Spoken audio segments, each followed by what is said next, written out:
ಎದಕ್ಕಾಗಿ ಹೋರಾಟ? ಬೇಕೇ ಬೇಕು. ನಕಲಿ ಬೀಜ ಕೊಟ್ಟು ರೈತರಿಗೆ ವಂಚನೆ ಮಾಡುತ್ತಿರುವ ಭ್ರಷ್ಟಾಧಿಕಾರಿಗಳಿಗೆ, ನಕಲಿ ಬೀಜ ಕೊಟ್ಟು ರೈತರ ಬೆನ್ನೆಲುಬು ಮಾಡುತ್ತಿರುವ ಭ್ರಷ್ಟಾಧಿಕಾರಿಗಳಿಗೆ ತಾಲೂಕ್ ಪಂಚಾಯತ್ ಆವರಣ, ಬೇಕೇ ಬೇಕು. ತಾಲೂಕ್ ಪಂಚಾಯತ್ ಎದಕ್ಕಾಗಿ ಹೋರಾಟ? ನ್ಯಾಯಕ್ಕಾಗಿ ಹೋರಾಟ, ಬೇಕೇ ಬೇಕು. ನ್ಯಾಯ ಬೇಕು, ಬೇಕೇ ಬೇಕು. ನ್ಯಾಯ ಬೇಕು. ನಕಲಿ ಬೀಜ ಕೊಟ್ಟು ರೈತರ ಬೆನ್ನೆಲುಬು ಮಾಡುತ್ತಿರುವ ಭ್ರಷ್ಟಾಧಿಕಾರಿಗಳಿಗೆ ಗೌಡ ಹೊರಗೆ ಹೊರಟರೆ ಒಳಗೆ ಹೋಗುವಾರು ನಮ್ಮೂರ ಜನರೆಲ್ಲ. ಹೊರಗೆ ಹೊರಟರೆ ಒಳಗೆ ಹೋಗುತ್ತಾರೋ ನಮ್ಮೂರ ಜನರೆಲ್ಲ. ಊರ ಗೌಡನ ಅಂಜಿಕೆ ನೋಡಮ್ಮ ನಮ್ಮೂರ ಜನರಿಗೆ. ಊರ ಗೌಡನ ಅಂಜಿಕೆ ನೋಡಮ್ಮ ನಮ್ಮೂರ ಜನರಿಗೆ. ಆ ಊರಿಗೆ ಎಲ್ಲ ಪಂಚಮನಿವನೇ ಪಂಚಾಯತಿ ಚೇರ್ಮನ್ ಇವನೇ. ಊರಿಗೆ ಎಲ್ಲ ಪಂಚಮನಿವನೇ ಪಂಚಾಯತಿಗೆ ಚೇರ್ಮನ್ ಇವನೇ. ನಾಡು ಸೀಮೆಯ ನಾಯಕನಿವನೇ ನ್ಯಾಯ ಹೇಳುವ ನಾಯಿ ಇವನೇ. ನಾಡು ಸೀಮೆಯ ನಾಯಕನಿವನೇ ನ್ಯಾಯ ಹೇಳುವ ನಾಯಿ ಇವನೇ. ದಿಲ್ಲಿ ಬೆಂಗಳೂರು ಎಲ್ಲ ಇಲ್ಲಮ್ಮ ನಮ್ಮೂರ ಗೌಡನಿಗೆ. ದಿಲ್ಲಿ ಬೆಂಗಳೂರು ಎಲ್ಲ ಇಲ್ಲಮ್ಮ ನಮ್ಮೂರ ಗೌಡನಿಗೆ. ಆ ಕೋರ್ಟು ಕಚೇರಿ ಎಲ್ಲ ಇವನಮ್ಮ ನಮ್ಮೂರ ಗೌಡನ. ಕೋರ್ಟು ಕಚೇರಿ ಎಲ್ಲ ಇವನಮ್ಮ ನಮ್ಮೂರ ಗೌಡನ. ಗೌಡನೆಂದರೆ ನಾಡು ನಡಗಿತು ದಣಿ ಎಂದರೆ ಸೀಮೆ ಹೊದರಿತು. ಗೌಡನೆಂದರೆ ನಾಡು ನಡಗಿತು ದಣಿ ಎಂದರೆ ಸೀಮೆ ಹೊದರಿತು.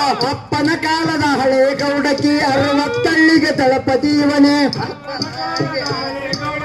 60 ದಳಪತಿ ಇವನೇ. ರೋಗ ಬಾಧೆ ಬಂದಿದೆ ಅಂತ ಹೇಳ್ತಾ ಇದ್ದಾರೆ.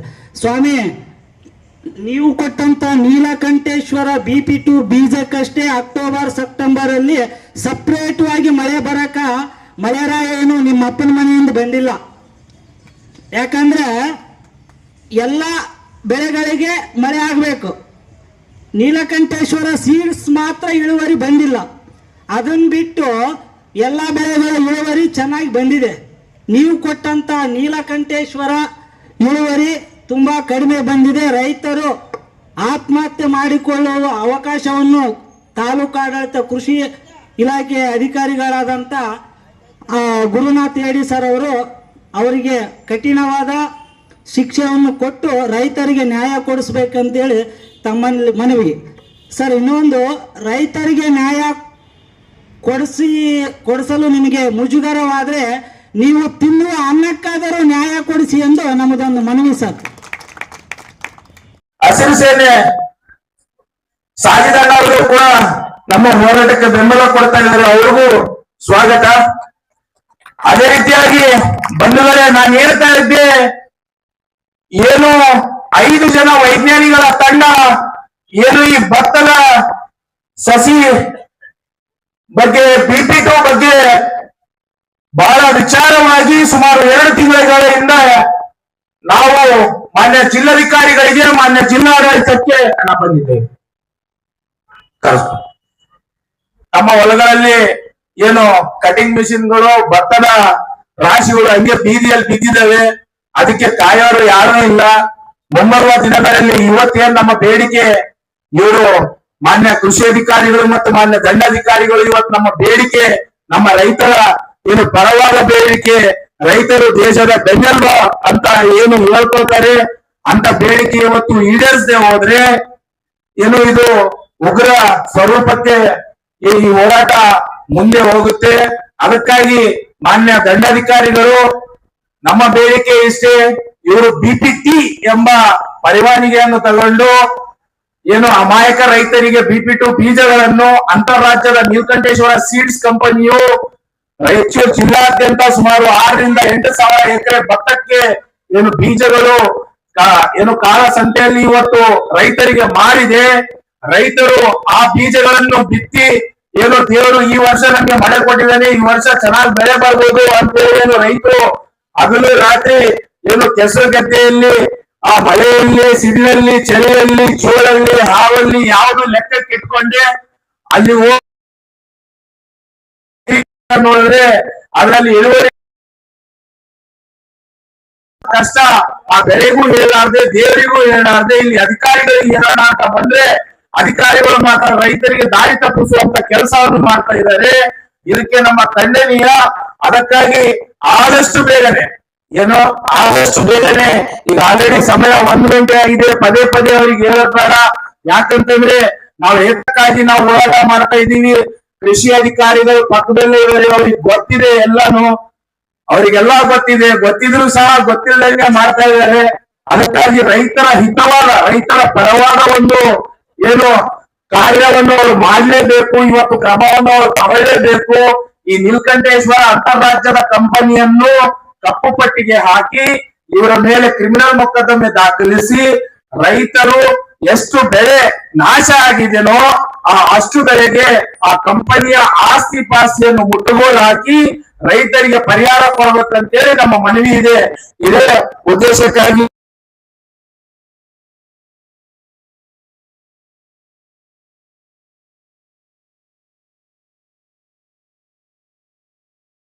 ಭೂಮಿಗಳಲ್ಲೆಲ್ಲ ಬಿತ್ತನೆ ಬೀಜ ಮತ್ತು ಕಳಪೆ ಮಟ್ಟದಲ್ಲಿ ಅವರಿಗೆ ಎಲ್ಲ ಕೊಟ್ಟಿರೋ ಬಗ್ಗೆ ಇವತ್ತು ನಾವೇನು ಪ್ರತಿಭಟನೆ ಇಟ್ಟಿದ್ದೀವಿ. ಇವತ್ತು ಮಾನವಿಯಲ್ಲಿ ಇದು ಮಾತ್ರ ನಮ್ಮ ಮಾನವಿಯಲ್ಲಿ ಇದೊಂದು ಸಮಸ್ಯೆ ಅಂತಲ್ಲ, ಪ್ರತಿ 6 ತಿಂಗಳಿಗೆ ಒಂದು ಟೈಮ್ ನೋಡ್ತಾ ಇದ್ದೀವಿ. ಇದಕ್ಕಿಂತ ಮುಂಚಿತವಾಗಿ ಇದೇ ತರ ಯಾರೋ ಒಬ್ಬ ಪರಶುರಾಮನ್ ಅವರು ಸುಮಾರು ಕೋಟಿ ರೂಪಾಯಿ ರೈತರದು ಕವಳೆ ದುಡ್ಡನ್ನು ಹಾಕೊಂಡು ಹೋಗಿದ್ದಾರೆ. ಮತ್ತೆ ಇವಾಗ ನೋಡಿದ್ರೆ ಈಗ ಕಳಪೆ ಬೀಜವನ್ನು ಮತ್ತೆ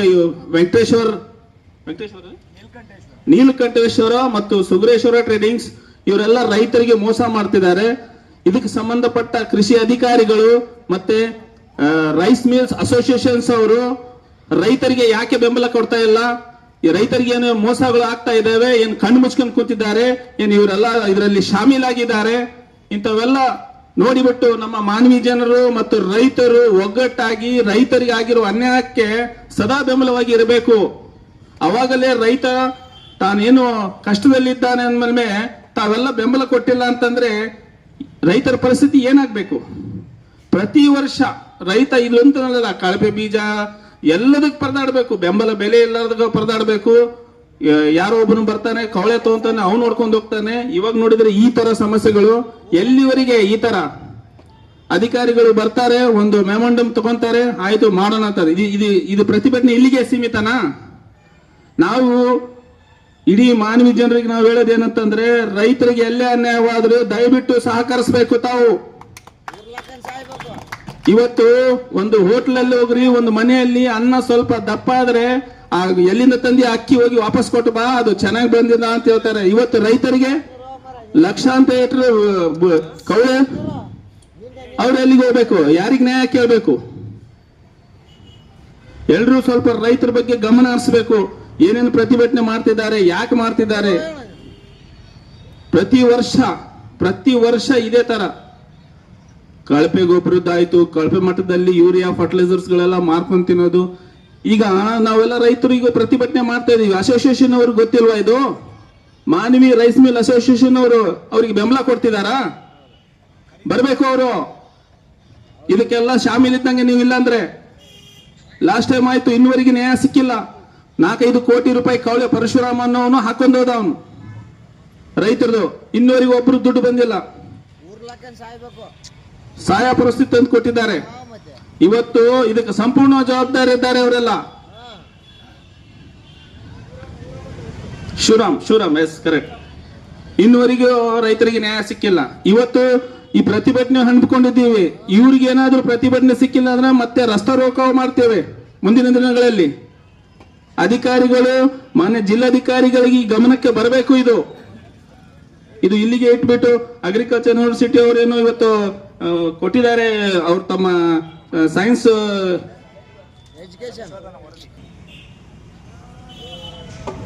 ಎಲ್ಲರೂ ಇವತ್ತು ಇಷ್ಟು ಮಟ್ಟಿಗೆ ಬಂದಿದ್ದಾರೆ. ಅರಿವು ಇಲ್ಲದೆ ಇವತ್ತು ಇಂಥ ಕಳಪೆ ಬೀಜಗಳನ್ನ ಕೊಟ್ಟು ಇವರು ಮೋಸ ಮಾಡಿದ್ದು ಒಂದಾದ್ರೆ, ಮತ್ತು ಕಳಪೆ ಮಟ್ಟದ ಗೊಬ್ಬರ ಮತ್ತು ಎಣ್ಣೆಗಳನ್ನು ಕೊಟ್ಟು ಮೋಸ ಮಾಡುವಂತ ಎರಡನೇ ಮೋಸ ಆದ್ರೆ, ಮತ್ತು ಈ ತೂಕದಲ್ಲಿ ಇಳುವರಿ ಬರುವುದಿಲ್ಲ, ಈ ಬೆಳೆ ಸರಿಗಿಲ್ಲ ಅಂತೇಳಿ ಇವ್ರೇನು ಮಾರಾಟಗಾರರು, ನೀವು ವ್ಯಾಪಾರಸ್ಥರು ಇದಾರಲ್ಲ, ಈ ವ್ಯಾಪಾರಸ್ಥರು ಮಾಡತಕ್ಕಂತ ಅದು ಒಂದು ಮೂರನೇ ಮೋಸ, ಅತಿ ದೊಡ್ಡ ಮೋಸ. ಈ ಎಲ್ಲ ಮೋಸಗಳನ್ನು, ಈ ಎಲ್ಲ ನೋವುಗಳನ್ನು ಕೊಟ್ಟರೆ ರೈತರು ಯಾವ ಪರಿಸ್ಥಿತಿಗೆ ಹೋಗ್ಬೇಕಂತದು ಸರ್ಕಾರಕ್ಕೂ ಅರಿವಿಲ್ಲ, ಇಲ್ಲಿನ ಜನಪ್ರತಿನಿಧಿಗಳಿಗೂ ಇಲ್ಲ, ಇಲ್ಲಿ ಆಫೀಸರ್ಸ್ಗಳಿಗೂ ಇಲ್ಲ. ಮಾನ್ಯರ, ನಾನು ಇವತ್ತು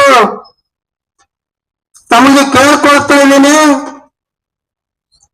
ನೀವು ರೈತರ ಪರವಾಗಿ ನಿಜವಾಗಿ ನಿಮಗೆ ಕಾಳಜಿ ಇದ್ದರೆ, ರೈತರ ಪರವಾಗಿ ನಿಮಗೆ ಅರಿವಿದ್ದರೆ, ಇವತ್ತು ಈ ತಕ್ಷಣದಿಂದ ಕಳಪೆ ಗುಣಮಟ್ಟದ ಬೀಜ ಕೊಟ್ಟಂತ ಈ ಕಂಪನಿಯ ಲೈಸೆನ್ಸ್ ಅನ್ನು ರದ್ದು ಮಾಡಬೇಕು. ಇದಕ್ಕೆಲ್ಲ ಯಾರು ಶಾಮೀಲಾಗಿದ್ದಾರೆ,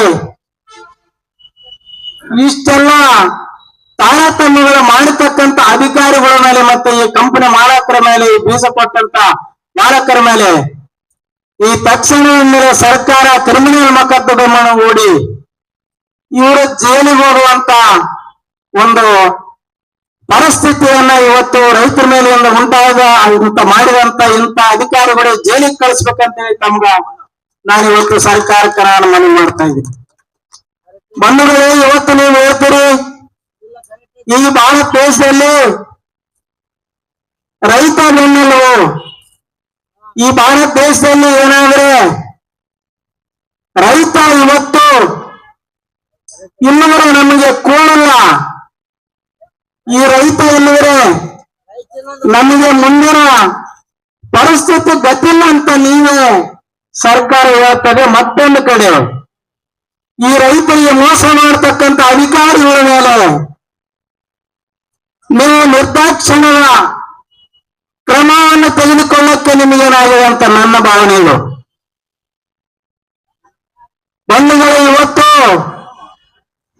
ರೈತರ ಪರಿಸ್ಥಿತಿ ಯಾವ ಮಟ್ಟಿಗೆ ಹೋಗಿದೆ ಅಂತಂದ್ರೆ, ಇವತ್ತು ಒಬ್ಬ ಸಣ್ಣ ವ್ಯಾಪಾರದಿಂದ ಹಿಡಿದು, ಕಾಯಿಪಲ್ಲೆ ವ್ಯಾಪಾರದಿಂದ ಹಿಡಿದು, ಬಟ್ಟೆ ವ್ಯಾಪಾರದಿಂದ ಹಿಡಿದು, ಇವತ್ತು ಹಗ್ಗ ಮಾರೋನ್ಲಿಂದ ಹಿಡಿದು, ಈ ಕಬ್ಬಿಣ ಸಾಮಾನು ಮಾರೋನ್ಲಿಂದ ಹಿಡಿದು ಯಾವುದೇ ರೇಟ್ ಹೆಚ್ಚು ಮಾಡಿದರೆ ರೈತರ ಮೇಲಿನ ಹಾಕಿ ಇವತ್ತು ರೈತರಿಂದ ಏನಪ್ಪಾ ಅಂತಂದ್ರೆ ನೀವು ವಸೂಲು ಮಾಡಿ ಈ ಸರ್ಕಾರವನ್ನು ನಡೆಸ್ತಕ್ಕಂತ ಸರ್ಕಾರದ ಅಧಿಕಾರಿಗಳು ಮತ್ತು ಈ ಸರ್ಕಾರದ ಮಂತ್ರಿಗಳು ನಿಮಗೆ ಏನಾದರೂ ಸ್ವಲ್ಪ ಅರಿವಿದ್ರೆ, ಈ ರೈತರ ಬಗ್ಗೆ ಕಾಳಜಿ ಇದ್ರೆ ಈ ಕೂಡಲೇ ಈ ತಕ್ಷಣದಿಂದ ಏನಪ್ಪಾ ಅಂತಂದ್ರೆ ಅವ್ರನ್ನ ಕ್ರಿಮಿನಲ್ ಕೇಸ್ಗಳನ್ನ ಹಾಕಿ ಅವ್ರ ಜೈಲಿಗೆ ತಗೊಳ್ಳುವಂತ ಕೆಲಸ ಮಾಡ್ಬೇಕಂತೇಳಿ ಈ ಸರ್ಕಾರಕ್ಕೆ ನಾವು ಒತ್ತಾಯ ಮಾಡ್ತಾ ಇದ್ದೀವಿ ಸಂಘಟನೆಯಿಂದ. ಇಂಥ ಒಂದು ರೈತ ಈ ಕಷ್ಟಪಟ್ಟು ಹೊಲದಲ್ಲಿ ದುಡಿದು ಅವರು ಏನಪ್ಪಾ ಅಂತಂದ್ರೆ ಹೆಂಡ್ರಿಗೆ ಮಕ್ಕಳಿಗೆ ಬಟ್ಟೆ ಇಲ್ಲದೆ ಒಂದು ಹೊಟ್ಟೆ ಒಪ್ಪತ್ತು ಕೂಳಿಲ್ಲದೆ ದುಡಿದು ಇವತ್ತು ಮತ್ತೆ ನಮಗೆ ಅನ್ಯಾಯ ಆಗೋದು ಅಂತೇಳಿ ಈ ಬೀದಿಯಲ್ಲಿ ಬಂದು ಕುಂತು ಹೋರಾಟಗಳು ಮಾಡಬೇಕಾದ್ರೆ ಈ ರೈತರಿಗೆ ಎಷ್ಟು ಕಷ್ಟ ಇರುವುದಂತೆಂಬುದು ಸ್ವಲ್ಪ ಆದರೂ ನಿಮಗೆ ಅರಿವಿದೆ ಅಂತ ನನ್ನ ಒಂದು ಮನವಿ. ಆದ ಕಾರಣ ರೈತರ ಬಗ್ಗೆ ಅನೇಕ ಹೋರಾಟಗಳನ್ನು ಮಾಡ್ತಾ ಇದ್ದಾರೆ. ಆದರೂ ರೈತರ ಬಗ್ಗೆ ಹೆಚ್ಚಿನ ಕಾಳಜಿ ವಹಿಸಬೇಕು ಸರ್ಕಾರ.